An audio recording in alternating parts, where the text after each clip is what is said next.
Well, here I am at approximately 5:02, 5:03, somewhere around there, p.m. in the northern suburbs of Seattle, King County, Washington State, United States of America, Planet Earth the Original. Today is Saturday, 27 January 2024, and I'm Tanis Coralee Leonhardi, and this is my YouTube channel, Tanis Leonhardi. And you guys want to see, so those are windows back there. That blue, that's the sky. This is what it looks like outside right now. It's kind of dark. Yeah. It's January 2024. There we go. And I'm going to talk through my movie notes for my Saturday 27. I've been getting my date. It's like, was it the 26th, the 27th, 28th, 27th? Saturday 27, January 2024, viewing of the 2014 film Avicii The Nights by YouTube channel Avicii. And Avicii, do YouTube mention in the video description, which is a music video type film by Rory Kramer for the song The Nights by Avicii. Movie runtime, video duration for the film, publication date of Monday, 15 December 2014 of 3 minutes and 10 seconds. So this is, I've done a feature-length documentary, that's a YouTube video.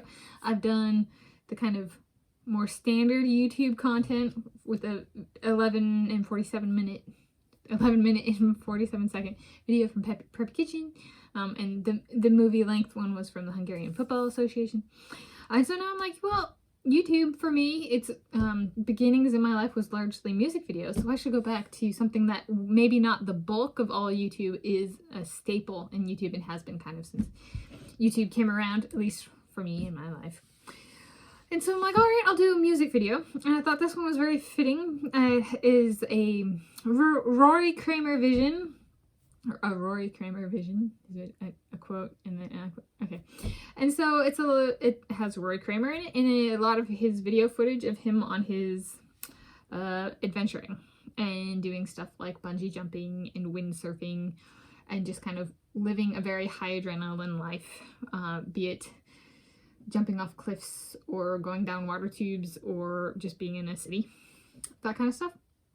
And so I have seen this music video a number of times. So my movie notes for this viewing specifically, or the notes I'm covering here specifically, that kind of introduction, but also then my viewing from today, Saturday, 27 January 2024. And so it's an interesting one because it, I think, highlights the aspect of a music video can really be a film, and that the song might be made by somebody, but the music video itself can be a vision by somebody else, and in that sense, a film. And there's a scene in this music video where Rory Kramer, unless it's an impersonator or something, takes his computer, and on the screen of the computer, it's like unplugged, and it's like under a bridge or something like that, and it just throws the computer, like a desktop monitor, like, so not like the desktop column, but like the monitor, and like that looks like some old TVs, and just throws it, and it says "Live Free" on the computer screen. And I thought it was time to come back to this music video and kind of see if that's still as impactful to me as it was. When I was developing my YouTube approach, I was like, I would like to save everything on my devices itself that I upload.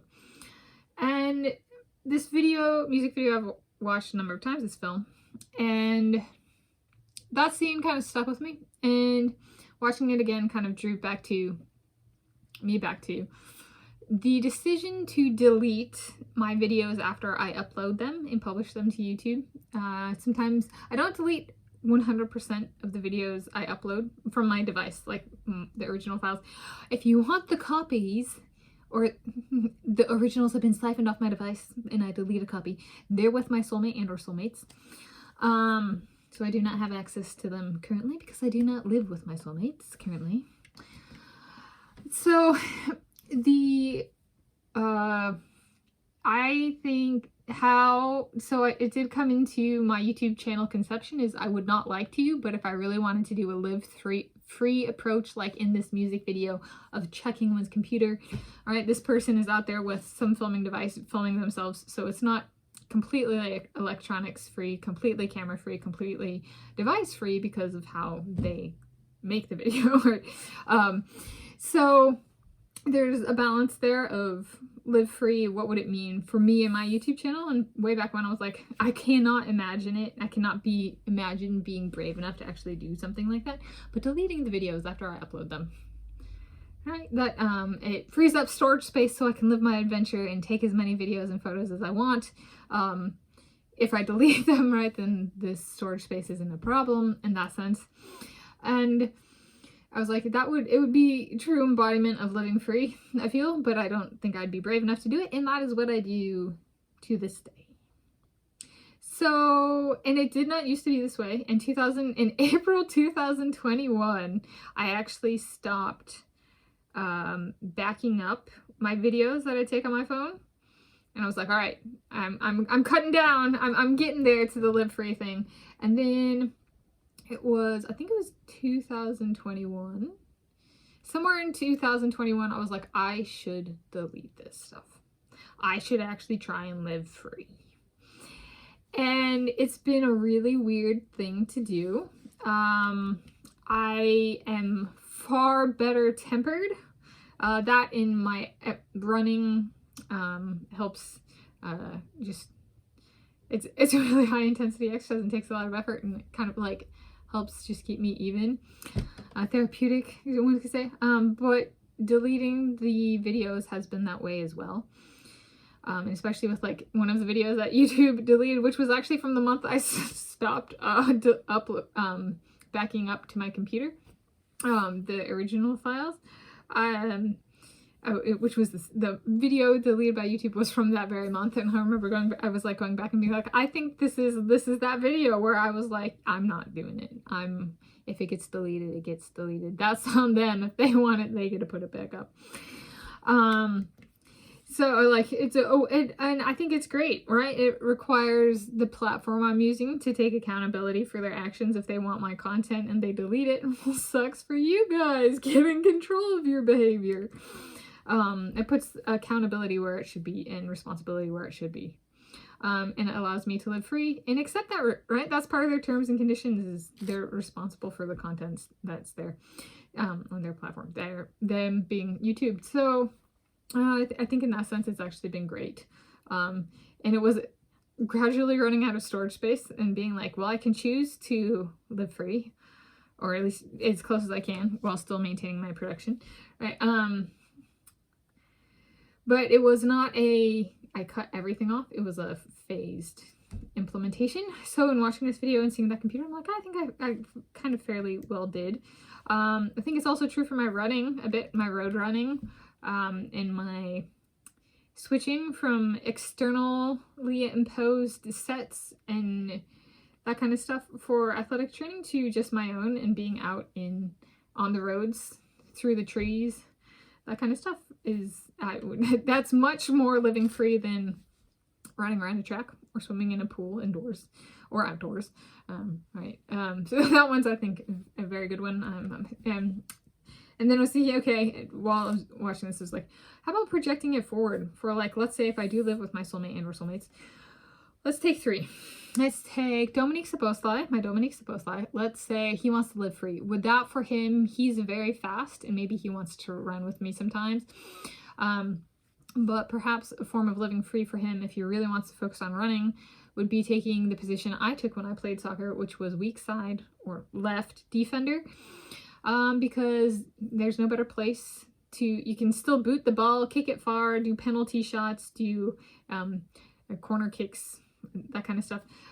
And you can run fast, right? The defender is tracking down, so to speak, the forward of the other team. So you actually want them to be faster than the forward. So if you want the fastest people on the team should be the defenders and the sweeper in soccer. So if he's working on his running, he could do that. And then, speaking from experience, it's far less embarrassing to like trip over one's feet or trip on the dirt or whatever it is when chasing after a forward than it is so that's less embarrassing than being so fast that one trips over their own feet. Is speaking from, I've done that, is less embarrassing than toppling over running forwards with a ball as a forward. per my perspective. So maybe that's one way that my Dominique Szoboszlai could find freedom if you wanted to stay or take a break or a hiatus or and do some consulting or develop a consulting firm and then do both playing and consulting or something. But that might be a way of finding freedom within the sport. Let's take Léon Marchand as a second example. Let's say he just wanted to do, he's like, you know what? I don't want to do medleys anymore. I'm a one-stroke kind of guy. I'm just going to do breaststroke, but I really like the distance of the 400 IM. So what I'm going to do is I'm going to only do middle distance breaststroke. I'm going to do the 200 meter breaststroke or 200 yard or whatever it is. And the 400 yard freestyle, where I swim the 400 yard freestyle or 400 meter freestyle or whatever, 500 meter freestyle, 500 yard breaststroke. He's going to swim breaststroke instead of the freestyle. He's just going to be so fast on the breaststroke that he can actually enter in. Right, freestyle is any stroke. A person can swim any stroke. So he decides to race in competition the 400 meter freestyle swimming breaststroke or the 500 yard or whatever, freestyle or whatever it is. So maybe that's one way he finds freedom in the stroke, in the sport, but within, you know, a stroke as well. You know, he doesn't have to give up freestyle, but he can swim something else if he wants. And then the third one, Jakob Ingebrigtsen, my Jakob Ingebrigtsen. Maybe he finds freedom within the sport. He's like, I just hate the 2 mile run. I'm not going to do it anymore. And we're out there and I'm there as like either an assistant coach and his coach gets poached by the Americans who want them, or it's just me and I'm like just became his head coach or something, and he's out there on a track and he's at the 3/4 mile mark and it's a 2 mile race and he just like looks at me and he slows down and he walks off the track and does not finish. And he's like, I want to be a road runner. You know, that's what that signals and symbolizes. And he wants to be out there running a world record time with a squirrel on each shoulder, a wife behind him, me, his wife, Tanis Coralee Leonhardi, at that point in time, you know, that kind of thing. And a chicory, or a North American red squirrel running in front of him. So he's chasing the red squirrel with a squirrel on each shoulder, like maybe gray squirrels, like maybe it's Timber and Molten, or like some pumice and ska baby. And then me behind being like, I'm coming. So that sounds like a freedom of sorts. First multi-species, multi-gender and multi-species. Maybe the chicory then is was cherub female or male? The chicory. Anyway, so multi-gender and multi-species world record in a 1 mile run by Jakob Ingebrigtsen. Maybe he really wants that.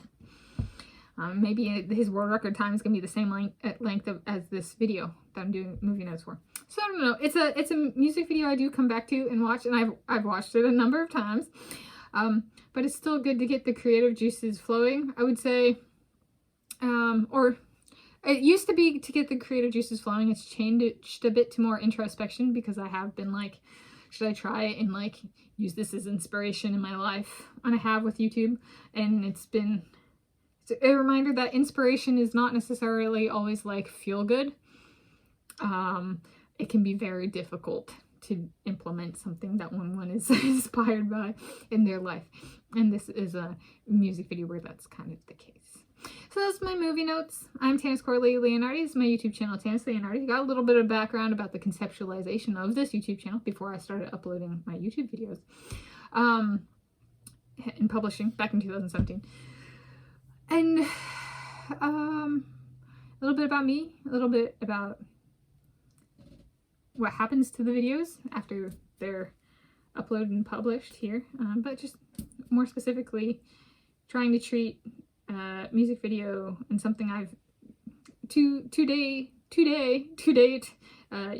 has been a big staple of my YouTube consumption, music videos and music. So yeah, trying to treat it like a movie. So this is my movie notes on Avicii the Nights is the name of the video. I'll do a link to it's on the channel Avicii, and I'll do a link in the video description to the movie film itself. Publication date of Monday, 15 December 2014.